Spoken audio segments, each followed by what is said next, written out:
Hey, everybody, off the Mike Sports Network here.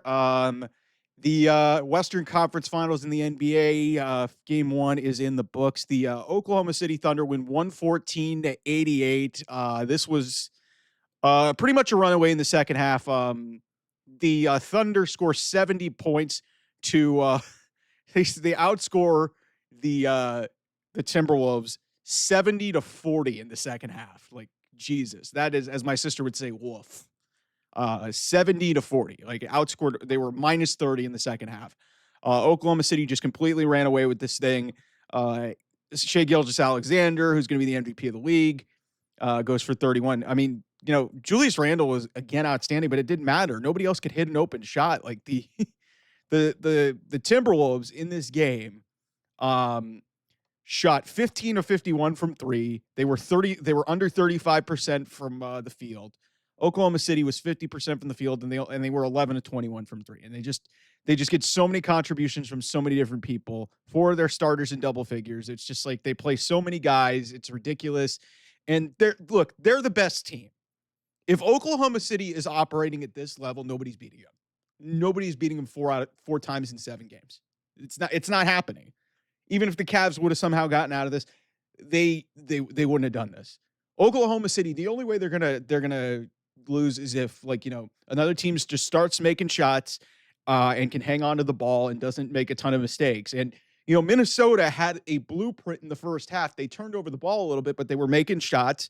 And Oklahoma City was a little bit rusty and didn't come out of the shoot really all that impressive. But this is the best team in the NBA. But I do need to underscore something that has been making the rounds on the internet. Maybe I'm a little bit late to the party because, I'm not knee deep in Oklahoma City film because I'm a Cleveland Cavaliers fan. And, a lot of the NBA season goes on during college football. There's a lot of other things going on. So it's very hard to keep track of all the NBA teams. And I knew Oklahoma City was really good. I only got to see them a handful of times. I saw them a little bit in the playoffs. Obviously, that series against Denver. And then I saw them a couple times they played the Cavs. The Cavs beat them one time in a great game. And then Thunder just obliterated the Cavs later at home in their part of the split that they had during the regular season. But we need to talk about Shai Gilgeous-Alexander, SGA, because listen, I had heard and I had seen things that SGA was a flop artist and was a foul merchant, or as Doris Burke called it, a free throw merchant.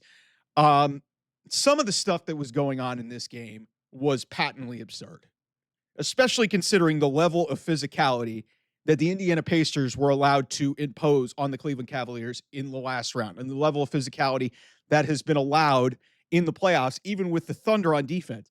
For Shai Gilgeous-Alexander, I understand he's the MVP. He's the leading scorer in the league. He's one of the best players in basketball. To get some of the whistles that he has gotten, I'm not saying that that's the reason why Oklahoma City won this game. Minnesota could not hit a shot to save their life. They could not hang on to the ball. They like I said, they were minus 30 in the second half, 70-40 in the second half. It was not a competitive game. And the foul troubles for Minnesota were like Jaden McDaniels fouled out of this game. Anthony Edwards got into foul trouble. There was a bunch of people who just got into a bunch of little ticky-tack fouls. And SGA's mastered the art of doing this. I mean, one of my friends compared it to Dwayne Wade and his ability to draw fouls. I think it's some of the flopping, and you could see some of the video. There was one where he literally tripped on the ground, and they called a foul, and they had to overturn it on a challenge by Chris Finch. This is not enjoyable basketball. And for a league that is desperately trying to change their image, the way that Shai Gilgeous-Alexander plays basketball, and some of this comes from the way the league has been officiated, but I got really frustrated watching this game and saying, man, my team got eliminated because Indiana really just made it pretty much a Donnybrook. Freaking DeAndre Hunter dislocates his thumb because he's getting fouled in midair by Benedict Mathurin. There's a bunch of just stuff that that the Cavs were kind of caught off guard with the physicality. And like I said, especially with the way Oklahoma City plays, they're very physical defensively. They get after it. They get into you. The way Alex Caruso defends. And so for the league to basically just reward, this foul baiting mindset, and I understand that there's other people in the NBA. Jalen Brunson's another example. And there's an art to it. But we got to stop with this nonsensical foul baiting shit. And it's not good when, one of your top players is on a big stage like the Western Conference Finals, and it's not nobody's really talking about on the internet, "Oh, man, this is a great win for the Thunder. They blew out the Timberwolves. Man, they look so good." All the conversation is about Shai Gilgeous-Alexander and the way that he is officiated and the way that he is able to get fouls. And in some way, that is, a skill. But to me, it shouldn't be rewarded at this stage of the playoffs, especially with, like, the reinforced emphasis on physical play, not finesse play, and rewarding fouls. The NBA's got to make up their mind. And if you're going to go the way of giving Shai Gilgeous-Alexander all these foul calls, I'm telling you, man, people are just not going to be interested in watching this.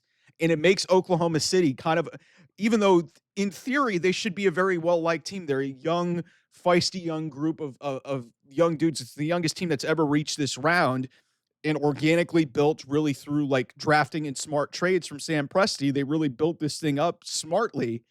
Yet, what are we talking about? We're talking about foul baiting. We're talking about, not creating contact. It's bad. It's not a pleasant watch. Yet Oklahoma City is a great watch as a team because they play great team defense. They're just an outstanding group of an outstanding team, a really deep team, a really young and feisty and entertaining defensive team. And when they get on scoring, they're as good as anybody. And Shai Gilgeous-Alexander, don't get me wrong, is one of the best players in basketball. He's going to win the MVP.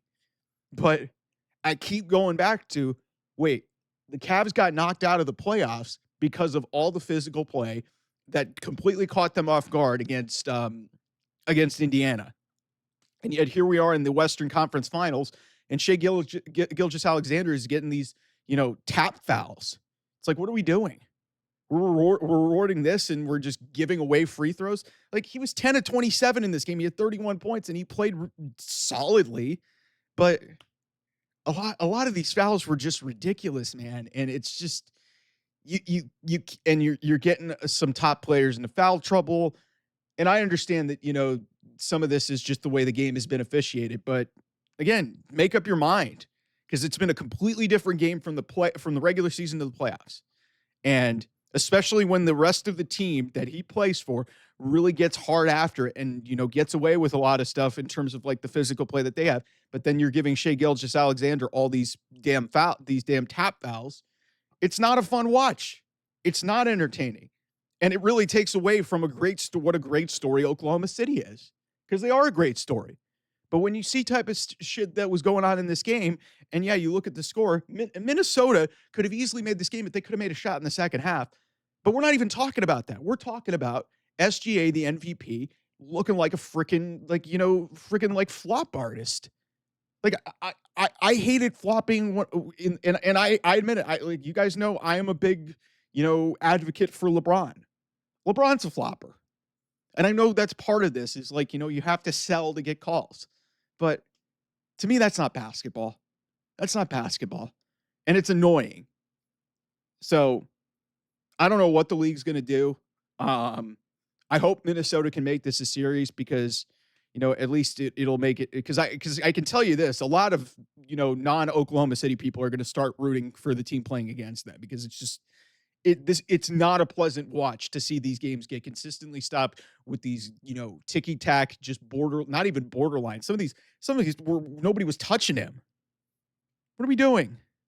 The fuck are we doing? So again, it's a shame, because like I said, he's a great player. Oklahoma City's a great story, but you're risking like alienating a lot of casual fans in a great playoff run that's made, made the NBA so entertaining, at least in the postseason. And you just have inconsistent officiating, and you're basically giving the benefit of the doubt to this guy because he's a flop artist. It's not fair. It's not pleasant to watch. I'm sorry, Oklahoma City fans. You're probably in the minority. It's not a fun watch. It's not. Anyway, thanks so much for watching. I'll see you guys soon. Bye-bye.